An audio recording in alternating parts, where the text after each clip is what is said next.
start the first speeches because we are short of time here. So, dear colleagues, welcome to all participants in today's extraordinary delegation meeting. It is very appropriate that we meet in a room named after Winston Churchill and right after the State of Union debate. If there are no remarks, our very simple agenda for today's meeting is deemed adopted as circulated. Great. Interpretation is available in English, French, Polish and Ukrainian. Our meeting is web streamed. And of course, a special welcome to Deputy Prime Minister Taras Kachka, who is here with us in his new capacity for the first time. We already have opportunity to exchange with him in other formats, notably in your capacity in Ukraine's trade representative in our Committee for International Trade, and he also spoke at our last interparliamentary meeting in Kiev last March. We are very eager to Я вже це, Олександр, ти відкоментуй, а я вже скажу то все. Дякую. Але я згоден з усіма вашими позиціями і абсолютно їх підтримую. Справді. So it's just like my apologies, like overlapping our dialogue with national minorities with Budapest. Yeah, so that's just like this is, I think, the only excuse I can have. Yeah, so that's yeah. So before we start, I'd like to express again our solidarity with the Ukrainian people as Russia is intensifying its aerial attacks targeting innocent civilians, as they recently did in the towns of Yarova in Donbas, residential buildings across Ukrainian cities, and even at the Cabinet of Ministers building in the heart of Kiev, and yes, last night again. Yesterday we held a debate in the chambers about Ukraine with Commissioner Kos and High Representative Kallas, and this morning we had the State of Union debate with Commission President von der Leyen. Therefore, I can keep this introduction very short, as the current situation and the truly historic stakes are clear to all of us. I would also like to congratulate Mr. Gahler, who is not here, on the adoption of the annual report on the Ukraine that sets our position very clearly across the full spectrum of our bilateral relations and Ukraine's EU accession path. While we were busy with our agenda in Strasbourg, Deputy Prime Minister Kachka was in Brussels to undertake screening meetings with the European Commission. The screening progress has advanced at a fast pace across all the clusters. As many of you know, even members of the Ukrainian Parliament also participate in the meetings at the Ukrainian side. So there's no other announcements from my side.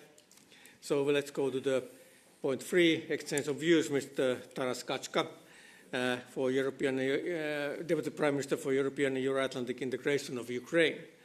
Ukraine's EU accession process remains a crucial political and security anchor for Ukraine's ambitious reforms and integration into Western structures, together with the objective of NATO membership and the renewed discourse on security guarantees. This is why I'm very pleased that we have a Deputy Prime Minister here today with us. I'm grateful that you could find time from your busy schedule to come and meet us. The floor is yours for a brief introduction, followed by questions and answers with the members. Yeah. Please, Mr. Minister. Thank you. Thank you. So my apologies for this little bit messy start, and I may, yeah. So that's also the digitalization and complexity of my task. Yeah. So that's the. So I'm very pleased that you invited and you host me in this meeting, and I'm really glad to see all of you together. And in person, so that's and I'm glad that we had an opportunity to cooperate previously in my previous capacity. Most recently, the trade representative. This summer, we really did a good work on review of market access for Ukrainian goods, and also the internal market treatment for roaming services. So that we have a lot achieved in Ukraine, so that what I see is going on with broader accession file of Ukraine to the EU is also that we have really good progress, and I hope that we will maintain the tempo of work on accession that will allow us to maintain this, let's say, Horizon 2030. So it's not quote of the program, yes, so that, but the political horizon and political goal to be ready for the accession. I know that from experience of all member states that exceed the European Union after the fall of Iron Curtain, it's usually take 3-4 years after the screening for implementation of all necessary legislation. So that's why we are at this stage when we can shift gears from screening that will end at the end of this month, and to the accession talks opening clusters. And of course for this we need to have a unanimity among the member states, and now it leads so that tomorrow I will be in Budapest and we will continue our talks on whether it is possible to also to receive the final vote in order to maintain the current rules in the enlargement process, in the enlargement framework, or we will look for any options B, some technical solutions, because we see that there is an ambition on our side and also interest of majority of member states to continue with all necessary steps on planning, reporting, defining the benchmarks, and all this transformation machine to operate at the full scale, since it's necessary for Ukraine and for also our common future. So I see the two reasons why we need to maintain this tempo of accession. First is purely domestic one in Ukraine, so that we undertook this project of structural reforms in times of war without any hesitations, but they are complex. They are really, and when we are talking about structural reforms, it is not merely a change of legislation. It is changing of your daily habits, the political habits, political culture, so that especially when we are talking about corruption, so that corruption is not only like bribes, yes, but also living not to your profits, and also different smaller rules that create political culture. And I really admire the bravery of Ukrainian members of parliament who actually adopted a lot of anti-corruption legislation, and now a lot of them, unfortunately, are also subject of different kind of investigations, so that being under scrutiny of anti-corruption bodies, and this is as well a part of structural change, so that this is one of the most painful things, and the same as for businesses and business practices and law enforcement investigations. So of course it leads to certain, let's say, resentments or some reaction and bouncing back, and you also saw this in July, and we had a lot of reactions from society, but I'm glad that we have this ability to fix even missteps, fix the mistakes we could make. And for us, the opening of clusters will be helpful in order to consolidate these fundamental reforms, because we have a lot of many stakeholders with sometimes with different interests, like business has its own interest, society and this interest for more integrity and more thorough scrutiny of different practices in society requires more complex rules as well, the independent authorities like courts or investigative authorities, so that everything should be consolidated. We are trying to do it like by ourselves, but definitely this logic of accession and opening of cluster 1 will be more helpful for us.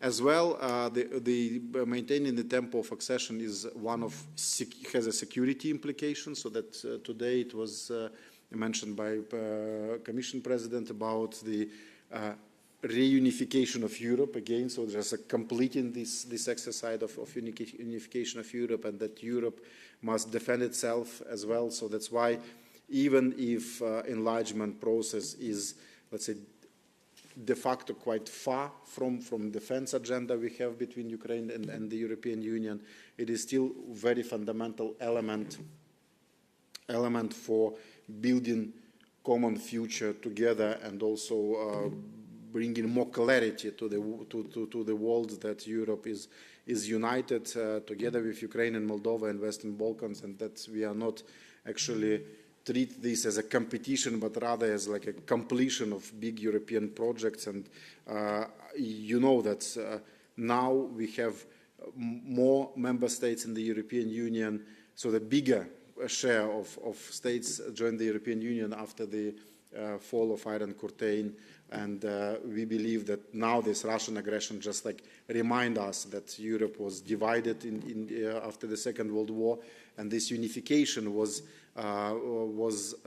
became possible with end of Cold War. Now this unification is endangered by Russian aggression, and we need to work for this, to fight for being united, including by speeding up enlargement talks.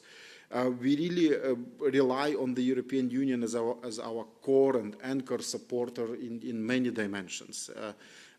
We see that it also leads to some changes in the European Union, and we really appreciate how the EU reacts on security challenges and security threats. And what was announced and declared today in the speech of Commission President also resonate to our daily demands, but also our strategy in terms of ensuring the resilience and ensuring the deterring Russia from Ukraine and Europe, even in case of finding a ceasefire or peace solution, if these talks will be successful in forthcoming weeks or months.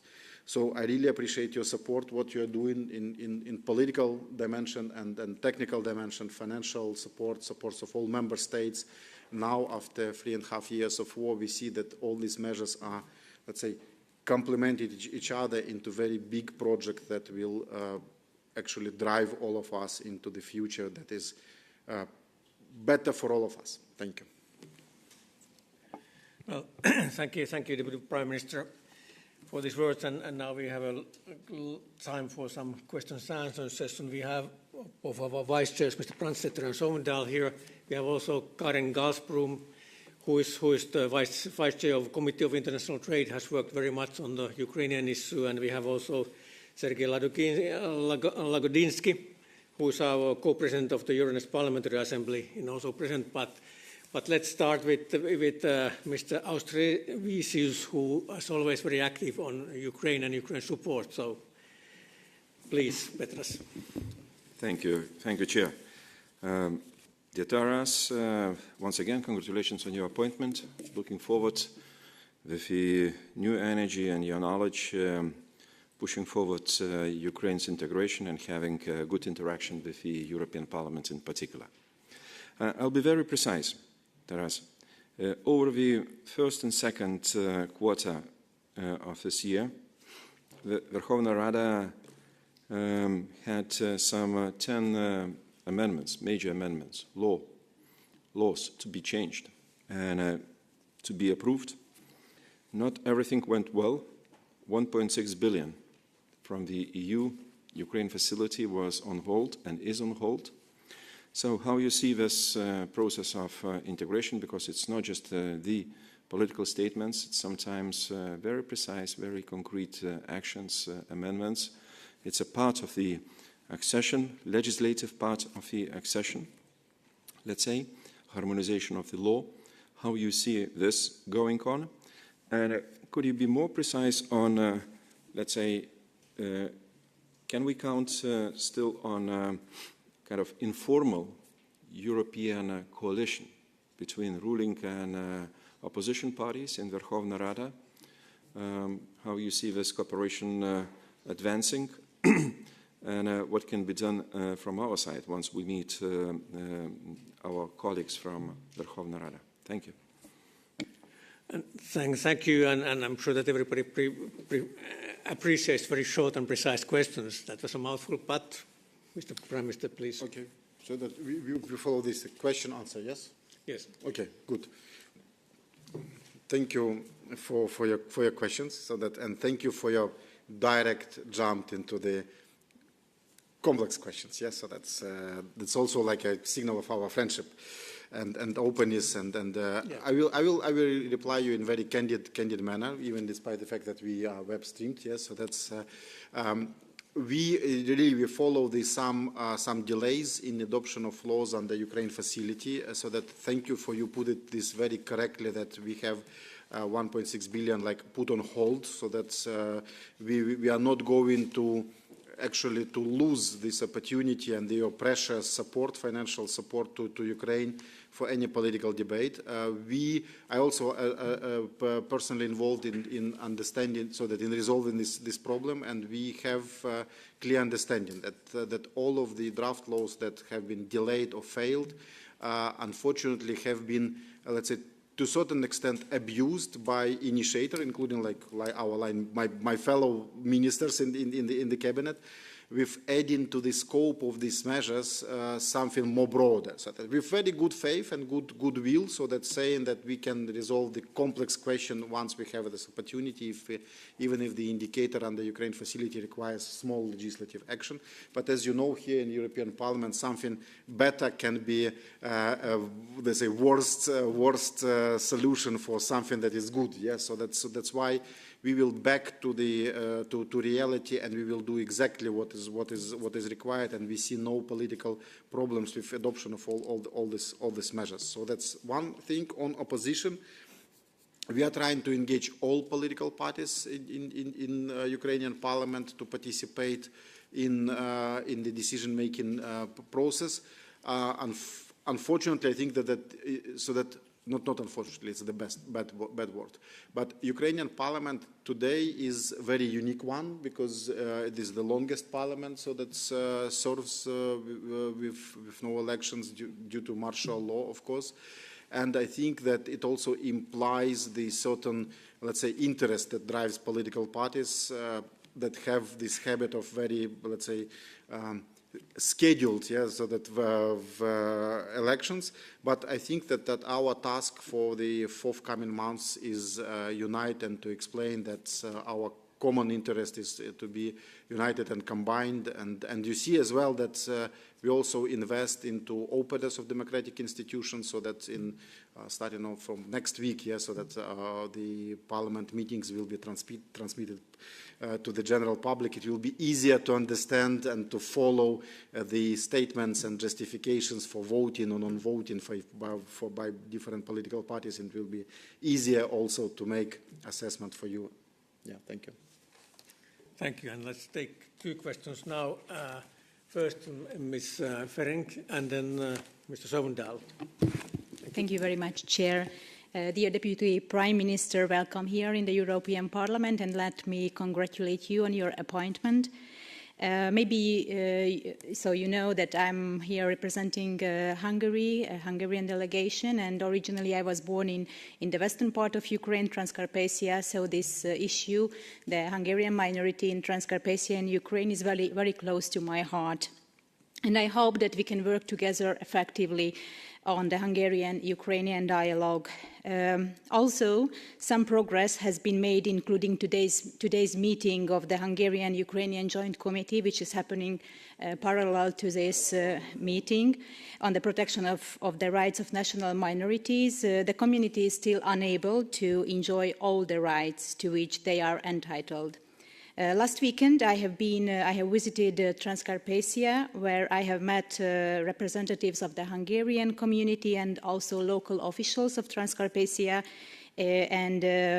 During these meetings, the community representatives raised many concerns, one of which I would like to share with you.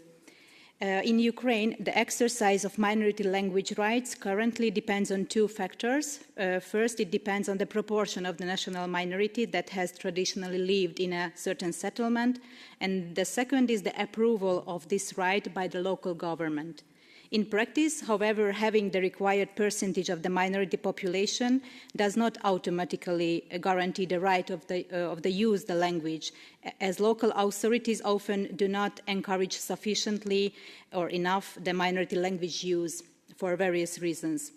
Therefore, we would like to request that the exercise of minority language rights should not be subject to the approval of any authority or body, including municipal councils. Instead, it should be guaranteed automatically, as it is the case in the neighboring countries also. Can you share your view on the above-mentioned problem and to enlighten some concrete steps to improve this situation? Could you please confirm whether the government intends to amend the current system so that the exercise of the language rights is no longer contingent upon local governmental approval? And additionally, will representatives of the Hungarian community, specifically the Transcarpathian Hungarian Cultural Association, the KMKS, be involved in this dialogue, or will their views be heard on this matter? Thank you very much, Okay, well, dear Deputy Prime Minister. That didn't fulfill the definition of a short question, but okay. Yeah, and short. I'm sure that it's Mr. Saundal will precise. present a very short question. Thank you. Yes, thank you very much. I'll ask you a bit about security, and congratulations with your appointment. I'll just ask, say that, of course, this is also, I think it's important to understand, in our own interest to make sure that Ukraine is not losing this war.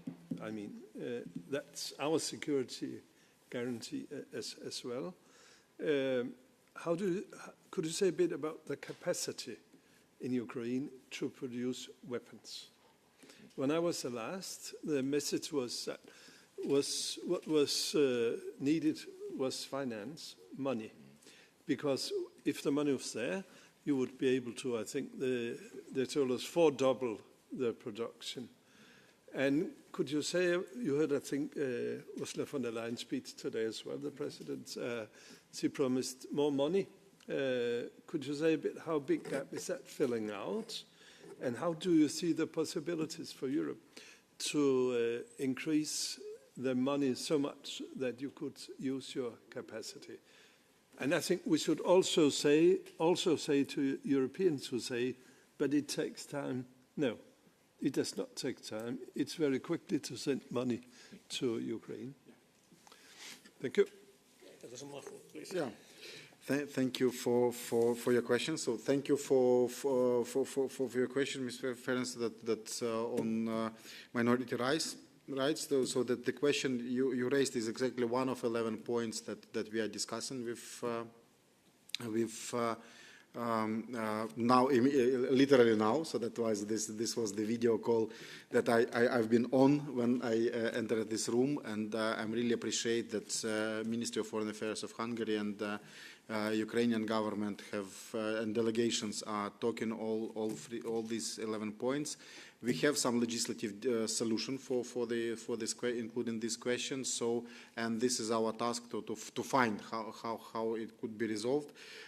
So that I think that we need to take into account. This is quite important question. So that we believe that so that the essence of the topic that we discuss with Hungarian government is not an issues with Hungarian communities. We really appreciate them and they are part of Ukrainian society as well as Ukrainian communities in Hungary.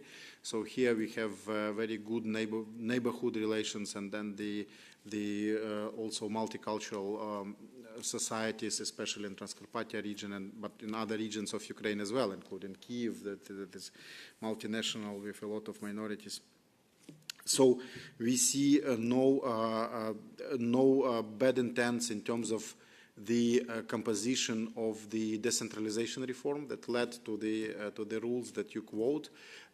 We can easily fix them because we see so that we don't want these rules that define the competence of local authorities be interpreted as rules that enable or not enable the possibility to use Hungarian or any other language of national minority. So if this perception exists, so these rules can be modified, but we don't believe that these rules are per se are prohibiting. Yes, so that's, but if there is this kind of perception exists, then it is we will find a solution. But we need to take into account that all these the legal constructions are results of the reform of decentralization that was implemented for more than 10 years with support of the European Union and member states, and this was one of the big success of reforms in Ukraine as well. So that's why, like in education as well, so that we are looking for solution that will avoid this different misperception that can create some concerns and uncomfortable, let's say, feelings in municipalities where other languages are used except to Ukrainian. And as well, this conversation, these consultations that are happening now online also took place with involvement of Hungarian organizations and representatives. So that's why this is our permanent practice, and we will be glad to continue it. So we definitely see no problems with in our dialogue with Hungarian government on this topic. So that's why the question is like very technocratic to find a solution on legal solution to this problem. Some of them are very technical, like the problem you mentioned. Some of them require more thinking, especially when we are talking about using Hungarian experience on having parliamentary representative of national minorities in parliament, so like Hungary has, so that this institution is not well known in Ukrainian public law, so but we are not opposing this idea, so that we are looking for further work and sharing experience with Hungarian government on how to organize it better, how to use it for the good, and eventually we will be glad to use Hungarian experience on development of national minority policy, because it also works quite well, however, in different circumstances, and this is also quite clear for all of us. So that's why I really believe that there is nothing systemically problematic in our dialogue, so that all these solutions, whether these indicated now or any other topics that can pop up, so that will lead to some unresolvable problems. This is my assessment of very, let's say, like neophyte in this discussion. Yeah, so that's how I see it, and I hope that tomorrow we will continue this dialogue when I will be in Budapest. On finances, so that's on this capacity to produce. Indeed, we have, this is one of, so in certain areas we have this capacity to produce, and especially when we are talking about drones, that this is like most advanced part of defense industry, where indeed we have very fast, incredibly fast growing in terms of intensity, but also capacity industry. And indeed, when we are, so that what, and indeed we see that Russian drone and missile attack are getting stronger and stronger. This is what we saw the more recent days, so that the destruction of governmental building, the last night, enormously big shelling, including the so up to dozen missiles sent to Poland, and some of them are intercepted, means that we need to have more capacity in anti-drone systems, so drone interceptors, also radio and frequency armaments. Yeah, so that's where we have capacity, and indeed the only problem is finances, because all these industries are really businesses, so that we need finances to purchase these products. And I'm happy that today President of Commission announced this front loading and using era loan for these purposes, because what we see is that Russia is not going to cease its attack, and in the fall, when we more dependent on energy and heating, so that these attacks are more dangerous. Yeah, so that's why we need some investments here and now. But and we are as well interested in scaling this production also in Europe, so that we started this first pilot project in Denmark of common production of joint production of drones, and I believe that this will be also like a mutually beneficial tool for scaling defensive capacity for Europe, for Ukraine, and the European Union, since Russia is not going to back and to decrease its threats of aggression, actual aggression and threats towards Europe. Thank you.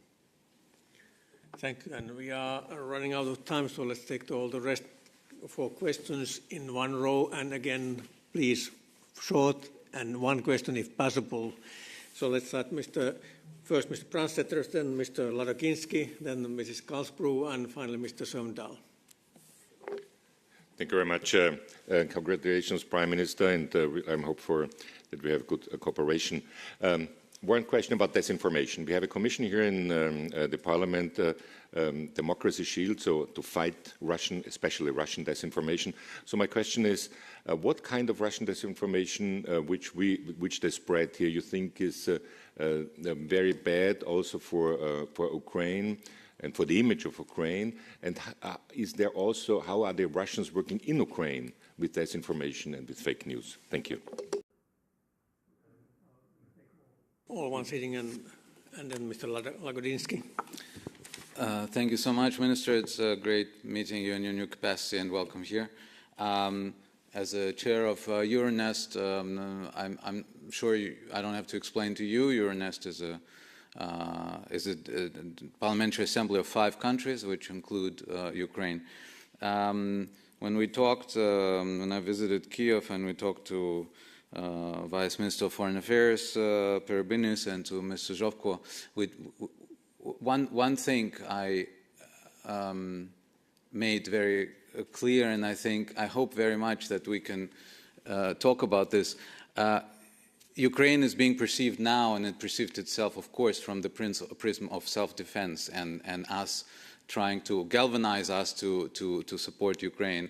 And the other one is an accession member. I think the chance is to start talking and thinking about Ukraine as a continental power, a foreign policy actor and a continental power with leadership in the region. And I think that the Euronest, the Eastern Partnership, but also the idea of connectivity in the Black Sea strategy of the Commission is an opportunity already now to start developing in this direction, and also supporting the accession trajectory of Ukraine through this. Do you see perspectives on how to strengthen this dimension of foreign policy in Ukraine, while, of course, supporting the accession process and speeding it up? Thank you. And Ms. Karlsbro. Thank you, Chair. Dear Taras, I'm so happy to see you here in the new role as Minister, and I hope that we can continue our trade talks. I wonder what you think. We had the discussion between the EU and Ukraine this summer about free trade, and in the end there was a solution. What do you think? What's your view on the next step? I think this is very much part of the EU integration as well. And just a message also from the Swedish citizens, which really want to support Ukraine, and I think many people want to contribute to your economy by buying Ukrainian products. How can we together make it happen and make it easier? It's something to make the consumers taking part in our common economic integration. Thank you. Thank you, and Mr. Sjöstedt. Thank you so much, Chairman Toveri, and most welcome in the European Parliament. I was in Kiev late July with the delegation from the Budget Control Committee. We were lucky to meet you also in Kiev at that time. This visit became a bit more interesting than we thought when we left, because the very same days the Parliamentary Committee, also ratified by the President, decided to take away a bit of, or quite a lot of, the independence of 2 of the major anti-corruption authorities, NABU and SAPO. And this was met with a lot of surprise and, I would say, disappointment inside and outside of the Ukrainian society, and it was also quickly revoked, the promise to take it back. But it was a very, I would say, unfortunate development these days in Ukraine. But I think, on the other hand, it's also proved the strength of the Ukrainian democracy, with people speaking up and the free media scrutinizing the power, and also the ability of the power to change when they had done a mistake. So I think that was interesting in many different ways. And of course, we who firmly support Ukraine and want to increase the support, for us it's vital to be able to say that Ukraine is fighting corruption with all the possible means they have. And I now wonder, because I know there's been a discussion about the capacity of these bodies, if they are efficient enough, and I wonder how you view the next step to strengthen the capacity of the independent anti-corruption structures that you have in Ukraine. And finally, I would like to apologize for coming late. Thank you. That's a quite wide set of questions, but man with your skill set probably can answer them.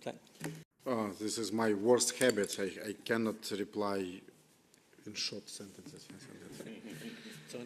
Yeah. So I think so that I will let you honestly that I'm not very let's say well prepared for all of these questions. Yeah, so that particularly on disinformation, this is maybe one of the most distant element of policies. I know that Ukraine is quite active on disinformation policy because for us the fakes, the usage of social media is also important, especially taking into account the role of social media in the first days of war, on the mobilization of people and on the way how we manage to survive in the situation when usually societies are collapsing in panic. Yeah, so that's why the strengths of using social media, different kind of messengers and digitalization helped us a lot, but also the trust to these tools is misused by disinformation campaign, a lot of fakes and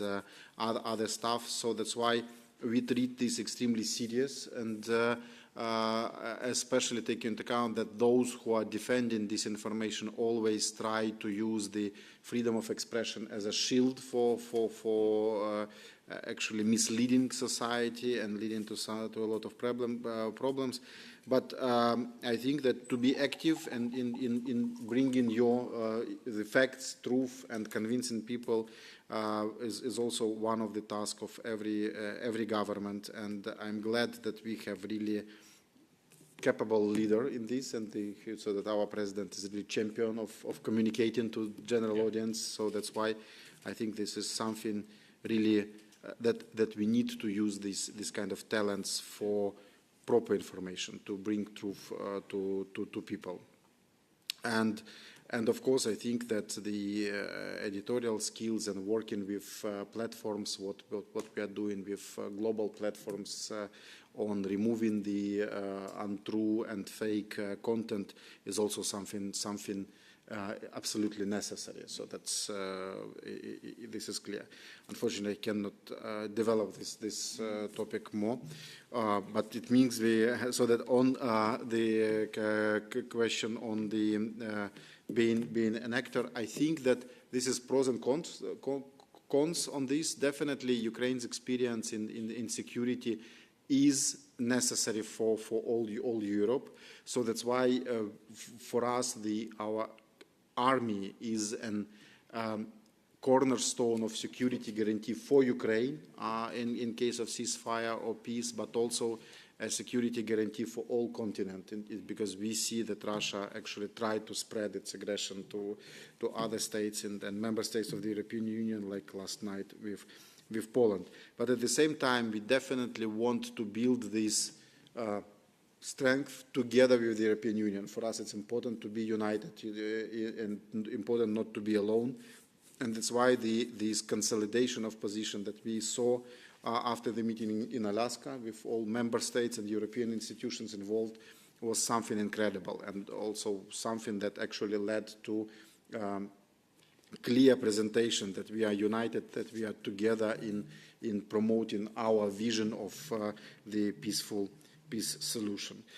Then on next step in trade, I think that what we did, literally what we did on Article 29, is something incredible, because we managed to talk about very sensitive topics like trade and agriculture in a way that maintain the trade flows from Ukraine, that especially, you know that this boy today in the parliament, Sasha and his grandmother, they live in the small city in Chernigiv region, Ichnya, and Ichnya has a factory that is exporting condensed milk to the EU, and this is why this small town actually survive and has actually like workplaces and local budget and so on. So this is exactly the stories that are behind the trade statistics. So that for the product with added value, and that's why I'm glad that we actually adjust the tariff rate quotas for this product that allow to maintain the trade flows and sometimes even increase. But at the same time, we firmly committed ourselves to adhere to EU production standards. This is a part of solution, and this is the way how we are going to proceed, being more and more aligned with EU standards, all of them, because this is part of accession, but also part of our trade policy. And also, we want to be predictable to EU consumers, especially for EU producers as well. Yes, so that's, and I hope that our products will find more and more ways to the shelves of supermarkets, because as all of us as a consumers, I think that we want to see Ukrainian products on the shelves, at least some of them. And we have dialogues with many of member states' governments and trade promotion offices on how to ensure this, how to facilitate it. But I think that the best way is just like give businesses opportunity to trade to each other. And on capacity of independent bodies, yeah, so that's, you see that's the problem of my portfolio, that I jump from minorities, disinformation, but I like it, yeah, so that's and enjoy it. So thank you for listening to me and giving me opportunity to promote this. On capacity of independent bodies, this is something very important for all of us, because you cannot make an independent and capable and successful body institution overnight. It takes time, it takes a lot of patience, and it takes a lot of efforts to defend the institution from critics, and the institution should be capable to defend itself also by itself, because if the institution requires some additional support from outside, the question how it will be tough with those who violate law.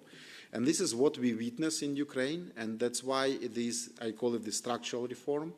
In reality, we never, so even this bad piece of legislation that was adopted when we met, yeah, so that's, and I think that it was a really bad day for me, fifth day for me on the post, yeah, so that's, I said it was a really good start, yeah, so that's, and very fast onboarding on this portfolio. So that's, but including this piece of legislation, it was not about cancelling all elements of independence. The only element was impaired the procedural independence of anti-corruption prosecution. But this is also like sometimes we need to be very precise on what is violated, so that and the ability to explain why it is bad, because the intention of those who were behind were rather not related to the let's say liquidating these institutions, but rather to centralizing the operation of Office of General Prosecutor. But nevertheless, so that our ability to explain how it works in both to external stakeholders and internal stakeholders led us to the fixing the problem.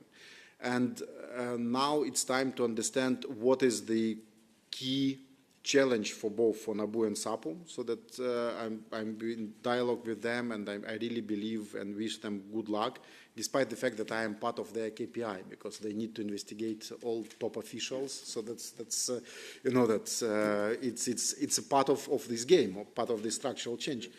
So that's why now the task is also to give them possibility to investigate the top officials, give them time to, let's say, to obtain these muscles, these habits of investigate, and then can support where it is necessary, and give them also an ability to learn how to defend from any attacks. So that's what we are trying to ensure.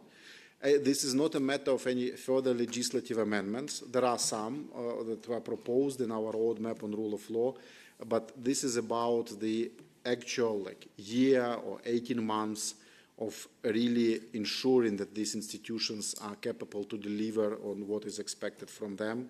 And then I think that we will see the results of this very successful experiment, because it will lead to change of political culture in Ukraine. And I'm really glad that we are going through this painful stage now. Thank you. So, thank you, Deputy Prime Minister.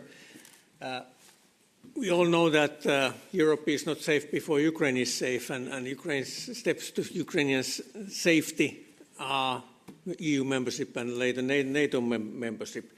But we also know that, and the questions here today show how complex the integration is, how wide variety of issues we have to tackle.